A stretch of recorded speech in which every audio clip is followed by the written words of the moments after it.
Hello बच्चों, कैसे हैं आप। आज के इस वीडियो में हम लोग आपका जो डिटरमिनेंट है, expansion of determinant by using minors and cofactors of any row और कॉलम, ये देखने वाले हैं और उसके ऊपर एक न्यूमेरिकल देखेंगे। आज का लेक्चर नंबर 6 है अपना। इसके पहले लेक्चर में हमने कोफैक्टर्स कैसे निकालते हैं, डिटरमिनेंट ऑफ ऑर्डर 2 का वो देखा, डिटरमिनेंट ऑफ ऑर्डर 3 का ये देखा। तो कोफैक्टर निकालना आपको आता है। अब देखो यहाँ पे आज हम लोग एक्सपेंशन देखेंगे डिटरमिनेंट का, लेकिन वो एक्सपेंशन आपका रेगुलर मेथड से नहीं बनाने का। रेगुलर मेथड बोले तो आपको पहले या दूसरे लेक्चर में आपको समझाया था कि वो डिटरमिनेंट को एक्सपांड कैसे करते हैं, वैसे नहीं करने का। अभी माइनर एंड कोफैक्टर से हमको उसकी वैल्यू निकालनी है। पर्टिकुलरली ये क्वेश्चन आपका जेई में, सीईटी में, एमसीक्यू में बहुत बार आता है और बोर्ड में भी ये बहुत बार पूछा है। सो आपको ये अच्छी तरह से प्रिपेयर करके लेना पड़ेगा, राइट। सो यहाँ पे अपना जो यूट्यूब चैनल है, ये चैनल है प्रोफेसर सुशील डांगे और डांगेज एकेडमी, अपने ही नाम से है।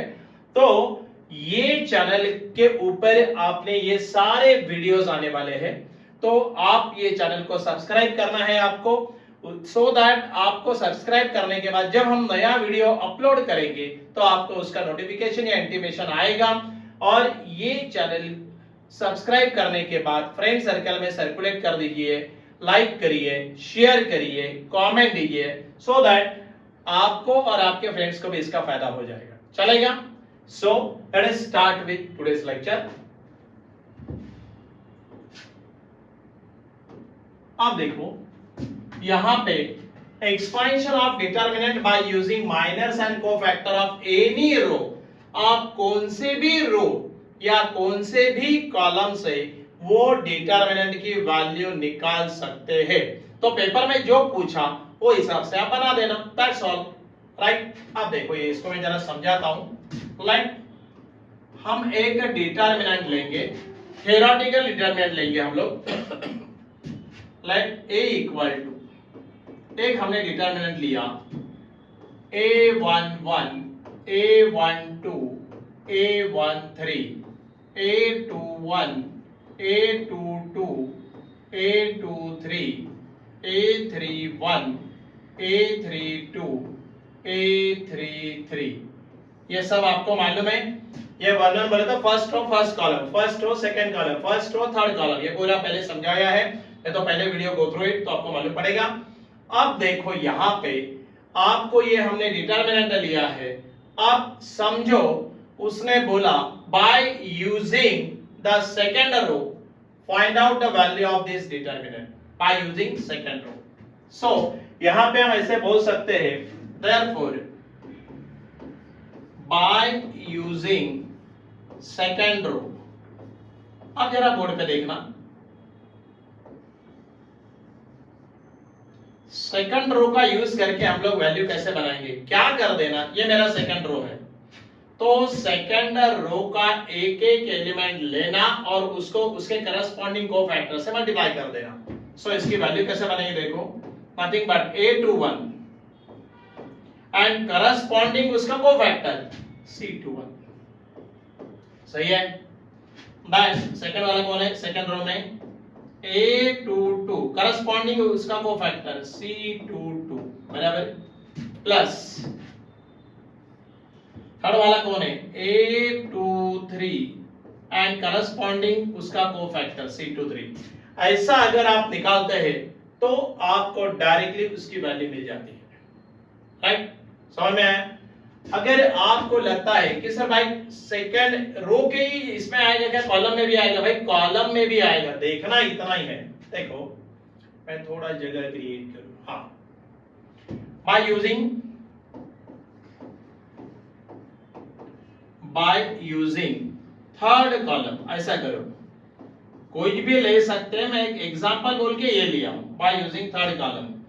अगर हमने थर्ड कॉलम का यूज करके एक्सपेंशन करने को हमको बोला तो क्या करना, थर्ड कॉलम ये एलिमेंट है, ये आपका थर्ड कॉलम, ये तो आपको मालूम, yes sir.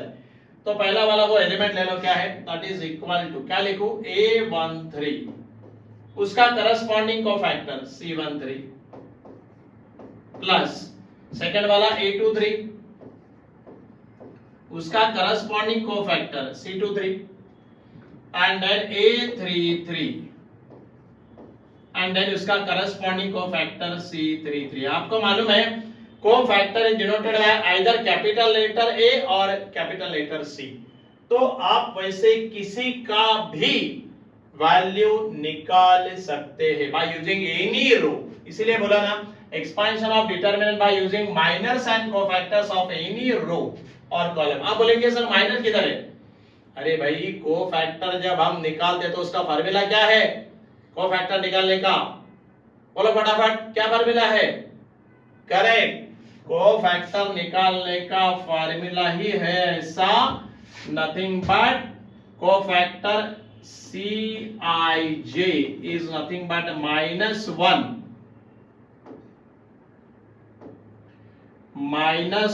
raised to I plus j into Mij। ये तो फार्मूला है ना आपका। अरे भाई ये फार्मूला तो आपको मालूम है, इसके पहले लेक्चर में भी आपको ये समझाया है क्या नहीं? तो ये Mij क्या है? माइनर ही है ना। सो बाय यूजिंग मतलब कोफैक्टर निकाला हमने तो माइनर आपको निकालना ही पड़ने वाला है। करेक्ट। आपको एक बात बताता हूं, ये बात बहुत बार सीईटी में आती है, जेईई में आती है। देखो समझो ऐसे हुआ कि आपका फर्स्ट रो हमने लिया A11 A12 A13 और कोफैक्टर किसी और के लिए, कोफैक्टर उसके करस्पॉन्डिंग लेने चाहिए लेकिन किसी दूसरे के लिए, तो उसका वैल्यू 100% जीरो रहता है। देखो कैसे समझो, आपको ऐसे दिया find the value of A11 और उसने लिखा यहां पे C21 प्लस A12, देन उसने लिखा C22, देन A13 और उसने लिखा C23 और आपको बोला इसका वैल्यू निकालो। अब क्वाइट नेचुरल है, पहले रो के एलिमेंट है और दूसरे रो के कोफैक्टर है, तो 100% इसका वैल्यू क्या लिख देना? इसका वैल्यू 0 लिख देना। इसकी वैल्यू ऑपरेट करने की जरूरत नहीं है, टाइम पास करना नहीं, सीधा इसका वैल्यू क्या आएगा? इसका वैल्यू 0 आएगा। मैंने क्या बोला? समझो सेकेंड रो है तो करस्पॉन्डिंग टू दैट उसी के कोफैक्टर उसके बाजू में लेना एलिमेंट्स के। A21 है तो यहाँ पे C21 ही रहेगा, A22 है तो C22 ही रहेगा, A23 है तो C23 ही रहेगा। तभी आपको उसका एक्सपेंशन जो रहेगा वो डिटरमिनेंट की वैल्यू देगा। बट अगर आपका एलिमेंट किसी और रो के है और उसके करस्पॉन्डिंग कोफैक्टर किसी और रो के है तो उसकी वैल्यू हमेशा 0 रहती है। याद कर लो ये। करेक्ट। तो पेपर में जानबूझ के इसका पूछते हैं और 4 ऑप्शन देते हैं, आप सीधा 0 पे टिक कर देना, क्योंकि रो एलिमेंट पहले रो का है और कोफैक्टर दूसरे रो के है। राइट, समझ में आया? कुछ भी ऐसा कॉम्बिनेशन दे सकते हैं वो। और एक बात बता दूं आपको, ये सब शॉर्टकट्स है एक्चुअली, बट फिर भी समझो आपको पूछा कि ये ऐसे इसका वैल्यू निकालो by using a second row, find out the value. But ये बोर्ड में पूछा तो आपको पूरे कोफैक्टर निकाल के दिखाना पड़ेगा। बट अगर ये आपको एमसीक्यू में आता है, सीईटी में, जेईई में, सीईटी या जेईई दोनों में किसी में आया तो सीधा डिटरमिनेंट का अपने पहले मेथड से एक्सपेंशन करना, क्योंकि कोफैक्टर निकालने को टाइम जाता, राइट, और सीधा उसकी जो वैल्यू है उसी को टिक कर देना। समझ में आया? ये बहुत इंपॉर्टेंट है, ध्यान में रखना। ओके, अब जरा हम इसके ऊपर एक न्यूमेरिकल लेकर गिरा, एक आधा पार्ट मैं करता हूं, आधा पार्ट आप कर लेना, चलेगा? चलो एक न्यूमेरिकल को जाते हैं। अब देखो यहां पे हमने न्यूमेरिकल लिया, फाइंड द वैल्यू ऑफ, एक छोटा सा डिटरमिनेंट दिया है ऑफ ऑर्डर 3 का by expanding along second row and third column. कुछ भी दे सकते हैं, जो भी दिया, तो आपको ये थ्योरेटिकली अगर पूछते हैं तो 100% हमको थ्योरेटिकली इसको सॉल्व करना पड़ेगा। राइट, अब देखो इसको कैसे सॉल्व करते हैं। हम ऐसा कैसे बाय पहला लेते हैं, पहला पार्ट लेते हैं by using by using second row, हम सेकेंड रो से इसका एक्सपांशन करेंगे। करेक्ट, फाइंड द वैल्यू निकालिए ना डिटरमिनेंट की। अब देखो सेकेंड रो बोले तो अभी आपको फार्मूला बताया था, क्या था सेकेंड रो, ये है आपका A21 करस्पॉन्डिंग उसका कोफैक्टर C21, देन ये वाला आपका क्या है A22,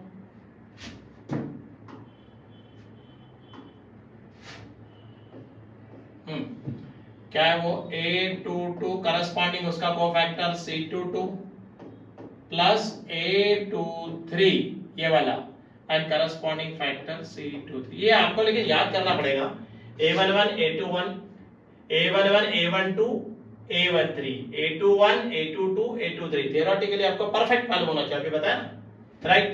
अब देखो इसको सॉल्व कैसे करते हैं। A21 तो मालूम है भाई, A21 लिख दो, क्या एलिमेंट है वो -2 है, राइट। C21, अब C21 मतलब तो क्या लिखते हैं -1 रेज़ टू 2 + 1, याद है ना फार्मूला अभी बताया था, एंड करस्पॉन्डिंग उसका माइनर। अब 2 1 delete second row and first column, second row and first column delete करो, क्या मिलेगा, अब आपको मिलेगा देखो सेकंड रो फर्स्ट कॉलम -1 2 0 -1, सही है, -1 2 0 -1 -1 2 0 -1, क्या बात है। क्योंकि C21 कैसे निकालते हैं, second row first column delete करो, -1 2 0 -1। चलो A22 क्या है बोलो, आपका A22 है 3, correct, -1 raise to 2 2 2 + 2 into M22, M22 क्या है minor, delete second row second column, second row second column delete किया, second row second column 1 2 -2 -1 1 2 1 2 -2 -1, finger रखो, फिंगर रख के करेंगे तो बहुत आसानी से आ जाएगा। अब देखो A23 बोलो, A23 क्या है एलिमेंट 5, बराबर, देन -1 रेज़ टू क्या लिखना पड़ेगा 2 3 2 + 3 ना, into M23 corresponding minor, delete second row third column, second row third column delete करो, 1 -1 -2 0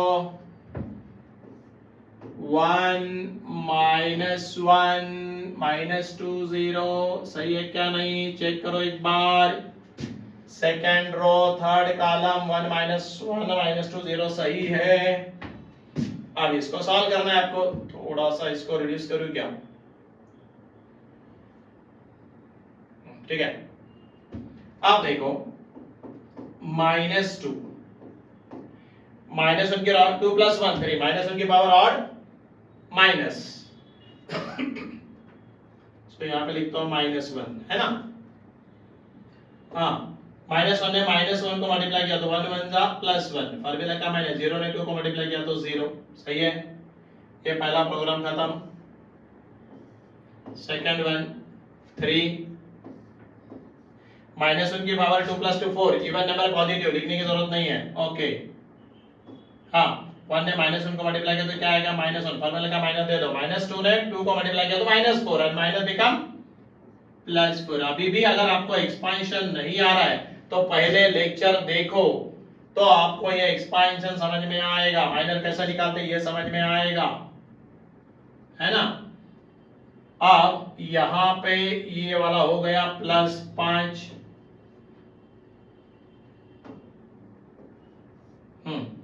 -1 की पावर 2 + 3 5, -1 की पावर ऑड नेगेटिव, लिखो -1, राइट। अब देखो 1 ने 0 को मल्टीप्लाई किया तो क्या लिखना 0, -2 ने -1 को मल्टीप्लाई किया तो +2, minus minus become plus, plus minus minus, अरे ये -2 ने -1 को मल्टीप्लाई किया +2, फार्मूला का क्या है माइनस, तो माइनस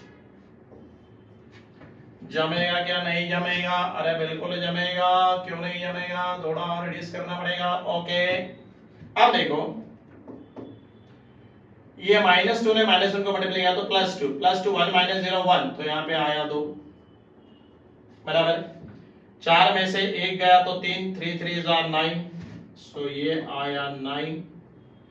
और यहाँ पे देखो ये 0 -2 है तो -2 आया, -2 ने -1 को मल्टीप्लाई किया तो +2, 5 2 जार 10। समझ में आ रहा है नहीं कैसे किया? -2 ने -1 को मल्टीप्लाई किया तो 2, 2 1 जार 2, 4 -1 3, 3 3 जार 9, 0 -2 -2 ने -1 को मल्टीप्लाई किया तो +2, 5 2 जार 10। और ये कितना आया देखो, 10 और 9 19 और 2 21। तो आपका बाय यूजिंग